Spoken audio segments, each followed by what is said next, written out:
All right, moving right along here. This next panel is going to change the way we think about the limits of technology. They're going to push the limits of technology.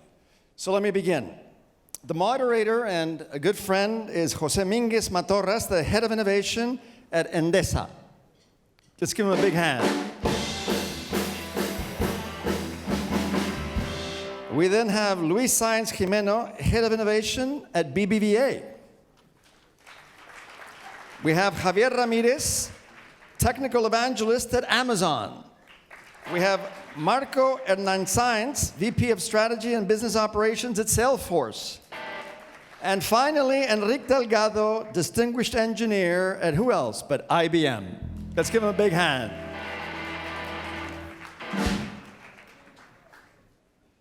Hello to all. Thank you very much. It's a pleasure for me being with such an amazing panel. Pushing the limits of the technology. I think with all the talent we have here, we will be speaking hours about this.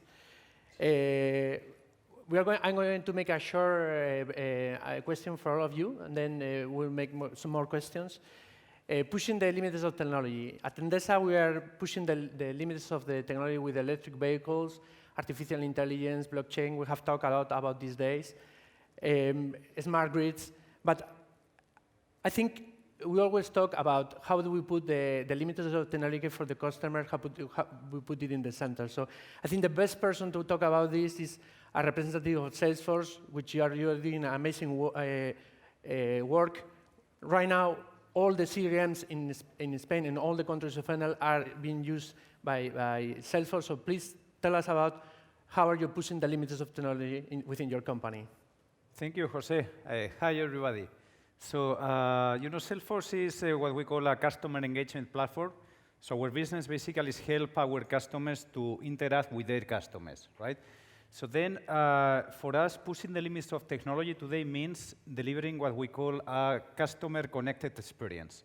What does it mean? It means that in the customer journey, there are different cycles. So, the customer will interact with your marketing department, then they will interact with your sales department. If they started from an online or website, they will be interacting with your e-commerce department. And then at the end, if they become a customer, then they will be interacting with your service department. Today, in many organizations, all of these departments are silos. They don't talk to each other, and the data is not connected. So then what we try to do is we try to help, and we try to provide this connected experience where the companies can talk to a customer and know, who is this customer, as they interact with any of these departments, and then they can follow. For instance, somebody opening the website of a retailer like Adidas will see like a specific website page designed for him. It's customized for him. It's not the same that I would see. Then they will see, specific offers. Then they will place an order. And then when you get the order, you will get a special treatment from customer service, and then they will know that this customer bought this in the past, and therefore maybe the next purchase could be this. So then let's target the marketing experience. So all is connected. And we don't end there, because it's not only about the customer engagement experience, but for us, interconnection of data is so important that we acquired a company called MuleSoft, so we can integrate other parts of the company, for instance, for supply chain or traditional manufacturing, because it's really important that the customer feels that they are getting a customized experience at any time, in any point in the decision-making journey, because nobody likes, for instance, to be contacted to purchase something additional when you have opened a case and you are complaining about something that you complained, It would be a poor experience. So that's what for us, pushing the limits of technology is using technology to deliver this connected experience. I remember a few years ago when they said they were going to migrate the first system to the cloud, that it was like, no, the system has to be within my server in my house. This is my information, and I'm not going to give it. And now at Enel, we have migrated more 1,400 systems. We are 100% cloud, and most of it is in Amazon. Is our preferred service. So how have you done this, being able pushing the technology to be able to have your servers that you are holding almost every company information? Please explain about your services, because I think it's really interesting what you are doing in the cloud. Yeah, thank you. Well, you're not alone. We have like over 1 million active customers today on Amazon Web Services.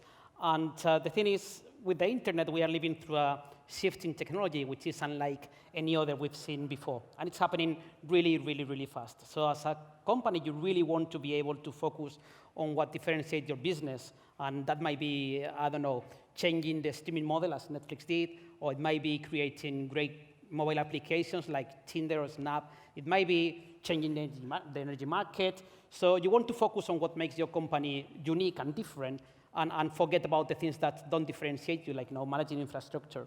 And about managing infrastructure, we know quite a bit, because Amazon.com spent over 10 years building one of the most reliable, secure, scalable, and cost-efficient infrastructure to serve the Amazon.com customers. And then we decided to build Amazon Web Services, taking advantage of everything we have learned on managing and building data centers. So today we offer data centers in 22 regions in the world, 69 availability zones, so different data centers where you can put your data so you can get global reach. And that's, that's changing the landscape, because it allows anyone to take advantage of that infrastructure.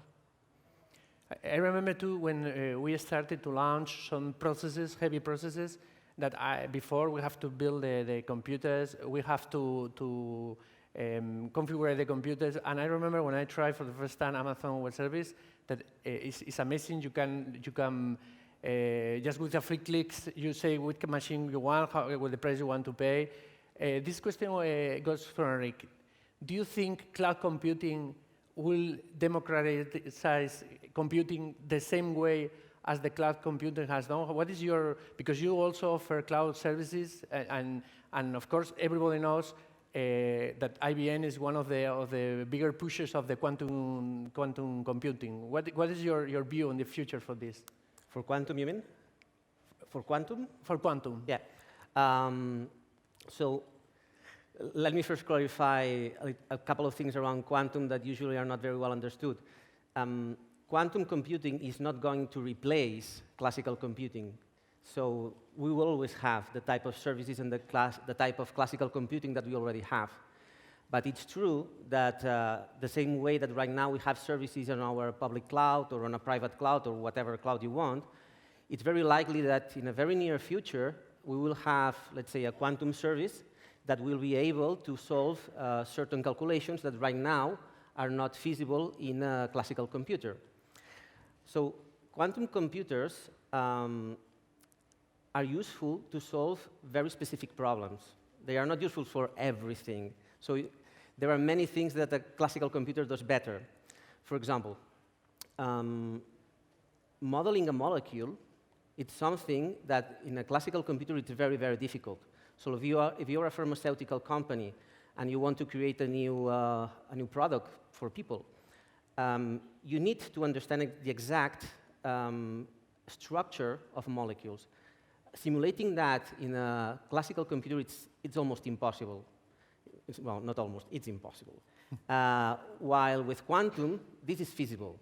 And this means that some things that were not feasible right now, we will be able to do them in a very near future, not now. That's another thing I want to clarify. So quantum computer is in an early stage. And we will live for a long time with computers that are, let's call them noisy. Noisy means that you can do not a lot of operations. And this will last perhaps 10, 15 years. And in 10, 15 years, we may have computers who are not noisy, who can do very lengthy operations. Depending on the type of problem that you want to solve, with, let's say, a noisy computer, the ones that we are having now, you can manage it. But some other problems will need computers that are 10, 15 years away from now. But yeah, at the end, the point is that we should have like a GPU that we can plug into our computation, and some specific calculations derive them to let's say, the quantum GPU, if you want. A quantum cloud service, right? Yes.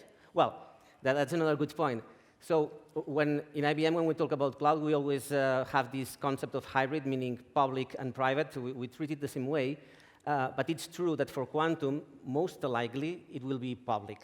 Because creating right now a quantum computer in a private place, it's very complicated. So I would assume that the first services of quantum computers will come in the public cloud. Actually, there is already If anybody wants to play with a quantum computer through the internet, you can just join IBM, the portal, and you can start playing with a quantum computer. But it's something that it's not yet, let's say, part of the real business processes of many customers. A very interesting thing about quantum computing is a lot of people say will make all the cryptocurrency system we have for security broken in 1 second. And I think the best person to talk about this is Luis, as a security expert from a bank. That I think you might be very worried from this. And I would like your opinion on this, and of course the relation with blockchain, because it's very related to these keys. I mean, it's not just blockchain. It's every cryptographic algorithm. Every cryptographic algorithm will be affected by quantum. Fortunately, we have some years. Will not happen next year, next 5 years. We don't know when. This is like a year 2000 effect, but we don't know if it's 10, 15, or 20 years. But what will the companies do when it happens? What we need to do, we need to wait for the real cryptographers. I mean, there are a big effort in the cryptography community to develop or to recover some old mechanisms that weren't efficient some decades ago, but now we need these new algorithms that will be resistant to the quantum. So the first we need to wait for the real cryptographic community, but we need to change our systems. If you are doing crypto, you will need to change. Like in 2000, you will need to change. So what do you do meanwhile? You need to identify where are you using your crypto and be able to use it as a plug-in. I mean, pull up your old crypto and pull the new one. So there is... I want to complement what you're saying, because I worked a little bit in the cryptography part of quantum. So what you're referring, it's breaking the RSA code, which is, of course, what everybody is thinking, oh my God, all the cryptography and the safe communications in the world are going to break. So just to clarify it, as I said, there are like, let's say, 2 generations of quantum computers. The ones that are noisy, that can do not many operations, and the ones that would come in 10, 15 years, that will be able to do a lot of operations. Breaking the RSA code involves a quantum computer of the 2nd generation. You cannot break it with the type of computers that we have right now, because to break it, you have to do many, many operations, and it's impossible to do it right now. By contrast, modeling a molecule, which was the other example I was giving, it's something that you can do with current quantum computers. Or optimizing portfolios. We are looking correct. Optimizing portfolios. We are now using grid computing in overnight operations just to prepare our market positions. And now it's done using grid computing. We are waiting for better and bigger. That's a very good example. And I don't want to jeopardize all the conversation. But when we think about how quantum computers can speed up traditional computers, we tend to think that we can speed up a lot, exponentially, any task. And this is not true.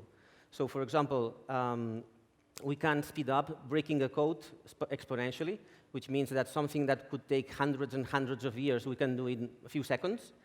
And another example is the optimization of financial assets, which is something that all the banks are looking for, obviously, which can also, a quantum computer can also make a good improvement, but not exponential. Will it replace, we think we will replace GPU farms, because for Monte Carlo simulation, all of that is, there you think you will replace it? For Monte Carlo, let me go back to the beginning. It's for very specific problems, and possibly we'll find more in the next years. But Monte Carlo simulations, it's one of the very, very easy examples. But again, for Monte Carlo simulations, you have quadratic speedups, meaning something that lasts 100 days, you can do it in 10 days. It's not like 100 days, you go to 1 second. Okay. I think another interesting thing about your knowledge is about something that worries us all, about how, because we are competing with, sometimes in security, with governments, and this is something we are all aware, that now we have all our life, all our system in the cloud. I understand the BBVA has the worry a lot about the data.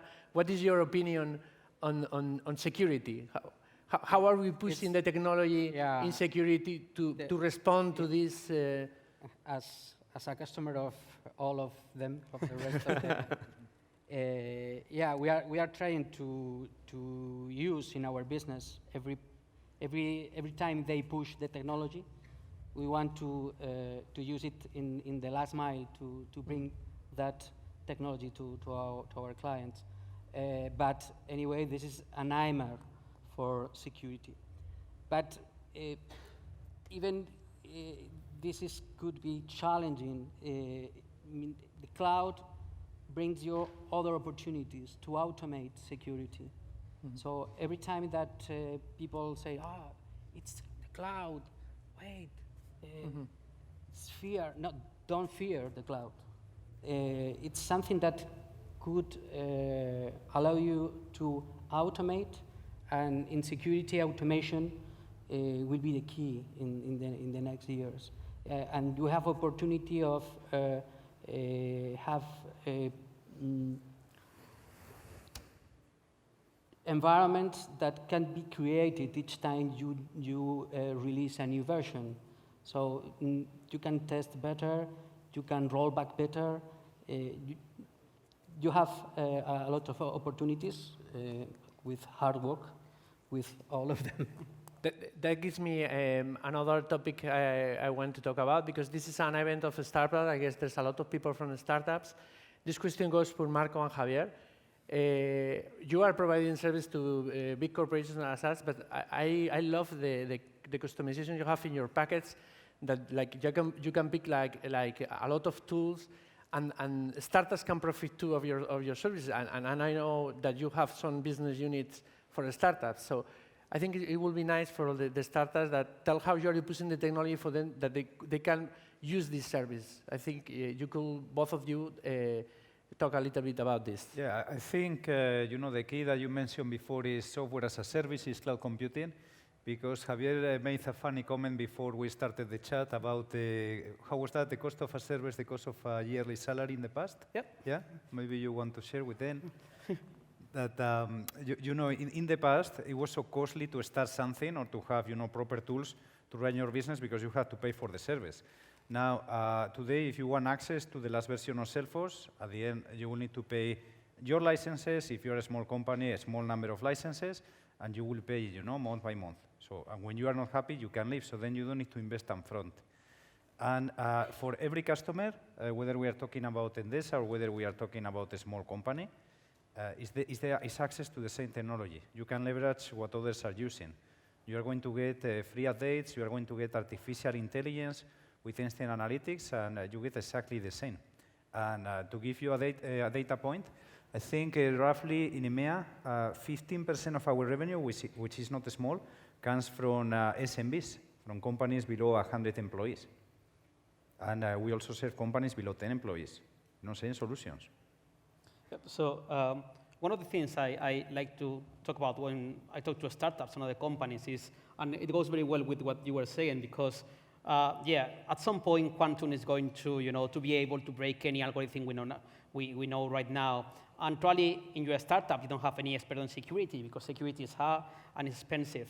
But at AWS, we have experts in security. So even if we still don't know when quantum is going to be breaking the security codes, what we are already doing is we are applying some smart techniques at the network level, like separating traffic using temporary tokens. So even when in the future we have the possibility to break the traffic from the past, it will still be unusable because we are already applying these protections today. That's kind of one of the things we are doing in cloud. We are always improving security for customers like banks, like governments, like large organizations, and any other company, a startup, when you're using cloud, you're using exactly the same security that we are using. And the other thing about startups is like when I was a startup myself, I know you have to be very smart about resources. You cannot spend money in advance because you don't have any money until you get the investors. So you really don't want to start paying until you get results. But you also want to scale fast if you get users. So how you balance having enough capacity and being able not to invest in advance? Well, you balance with flexible services in which basically if you don't use anything, you then pay for that. And that's exactly what we enable you to do. You can start developing your applications in the cloud. If you don't have any traffic at all, you are not paying anything.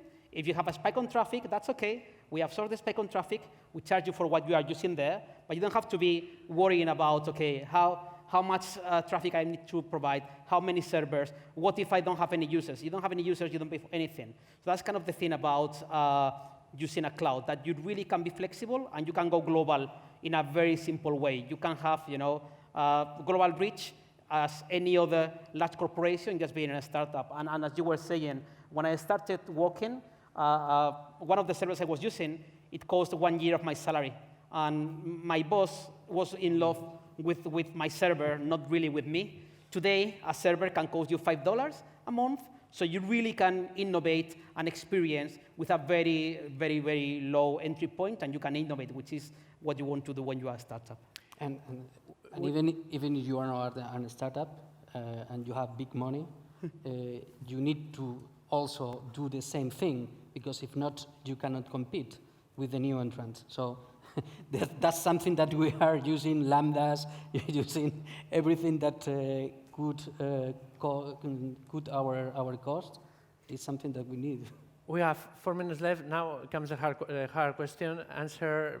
This is what's prepared, so you have to say fast. Which is the technology you think we are pushing and is going to be more amazing for humans? At the end, the technology doesn't make sense if it's not for humans. So which is the technology you think it will be most disruptive for humans? Certainly artificial intelligence, for sure. I mean, artificial intelligence, it's being placed everywhere. Every day it's going to be more. And actually, there is an overlap between artificial intelligence and quantum computing, because some artificial intelligence algorithms require right now an amount of computation that is tremendous.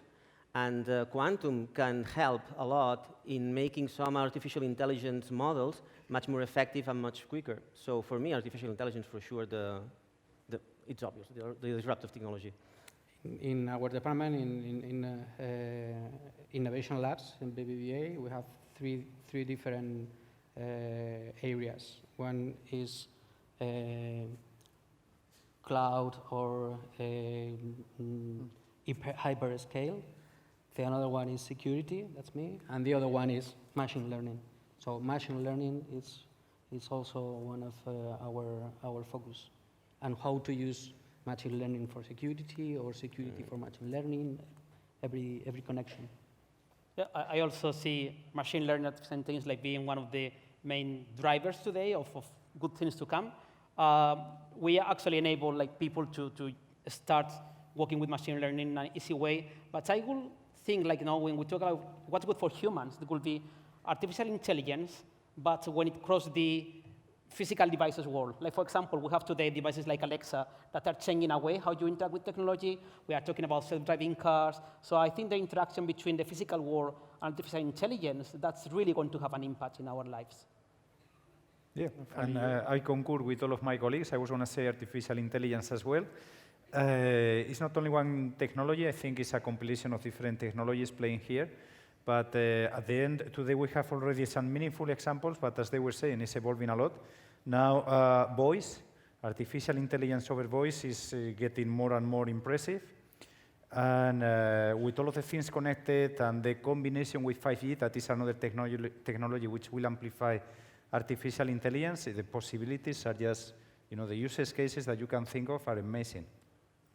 Well, we have just 1 minute left, so I'm going to answer the question too. I think artificial intelligence. I think we cannot even think how far it's going to be. I think it's going to be slower than we think, because sometimes people who are developing this know that it's very complex to get a general purpose machine with artificial intelligence. They are very good in specific contexts, but I guess with all the investment and all the good talent in this is going to go ahead. And of course, being an electricity company, I have to say electric vehicle, I have one.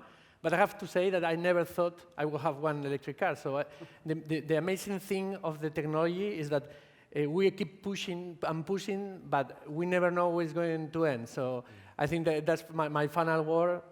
We will never know. It's easy to say backwards how it's going to be, but it's very difficult to say for the future. So thank you all.